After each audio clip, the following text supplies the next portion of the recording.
brothers and sisters and friends, and I see some enemies.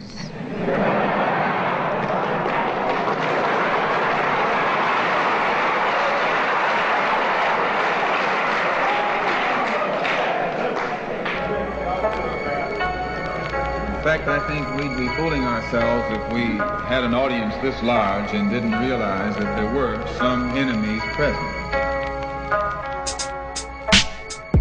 It's still a racist city. Having a right to vote in this country makes our democracy the greatest in the world. What can take away from this greatness is the disingenuous, lying tactics perpetrated by one candidate on another. Bill Moss could not have won this election without the help of current Mayor Lois Frankel and her proxy puppet, Mayor Muyo, with the robocalls from Frankel, Muyo, special interest money, and voter apathy. He was able to secure a victory along with the elitist votes from the Western communities. It is truly a disgrace that he could not win on his own merits.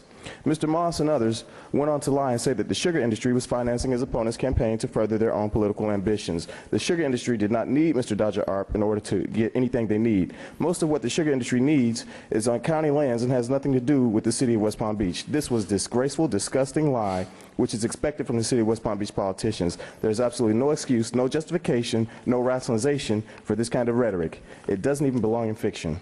One thing this election has shown is that people are getting sick and tired of your disgusting, nasty politics, and it will come to an end. Mayor Frankel and the rest of your puppets, your grip on power is not broken yet, but it is weakening. Keith James, you're asking about the beautifying of neighborhoods as opposed to one of the streets downtown in the last workshop is the only good question I've heard you ask since you've been a commissioner. Commissioner Moss then rebutted by pointing out that the city has spent over $700,000 on 25th Street, but 25th Street is just one part of the city's gentrification projects. 25th Street and surrounding areas used to be almost entirely African American, but now it's almost entirely white. That is why the money was spent on 25th Street. It had nothing to do with upgrading the African-American community. Mr. Moss then pointed out that $700,000 had been spent on Tamarind Avenue. That money was spent for infrastructure, sewage, etc., which could not be neglected at the time. The trees and landscaping planted on Tamarind Avenue has been left to die and wither, but the trees and landscaping planted on Flagler Drive is lush and green and looks like a tropical garden. Keith James, you did not follow up with questions and did not take into consideration that Moss has bamboozled you as he has the community and this dais, and you let this dais off. Even you and your Ivy League intellect let Moss off. Maybe you meant to, or you're just too slow for Moss. Mayor Muyo, at the last commission meeting, you allowed Mr. Clemente, who is white, to go on well beyond 3 minutes. As soon as the buzzer rang for me, you told me to stop, you interrupted me, you cut me off, and you disrespected me, and you always do this to black people. It is shameful and disgusting. You just don't care, do you? You know that you're being watched on TV. I guess you feel that as long as you're discriminating against the black people, it's all right. You follow me? Your legal department is headed by Claudia McKenna. It is disgraceful and blatantly racist. I don't have to make this stuff up. You know it's true. Follow me, West Palm Beach. Pay attention.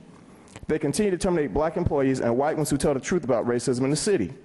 They continue to give passes to white employees just like they gave Ed Mitchell his job and all of the police officers who were white committing crimes and major policy violations along with white firefighters and other white city employees. I know you don't like to hear that, but it's true. They mostly fire the black ones and expect you to believe their lies and excuses.